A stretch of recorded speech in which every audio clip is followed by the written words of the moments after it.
মাওলা বড় দয়াশীল, দয়াশীল। সেজন্য যে মানুষটা দয়া করে মাওলা তারে কি করে পছন্দ করে, মাহবুব বানায়। এটা আল্লাহর শান। তো আল্লাহ বলে আমার আযাব দেওয়া এটা আমার শান না, মাফ করে দেওয়া এটা আমার শান।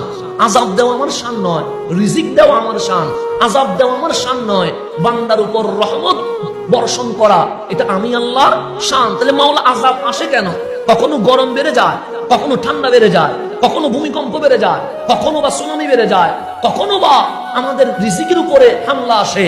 তা আল্লাহ বলছে ওয়ামা আসাবাকুম মিন মুসিবা ফাবিমা কাসাবাত আইদিকুম। এই দুনিয়াতে যত মুসিবত আছে, যত বিপদ আছে, আমি আল্লাহ দেই নাই, সবগুলো তোমাদের হাতের কামাই, তোমাদের কর্মফল। আল্লাহ বলে ওয়াইয়াফু আন কাসীর।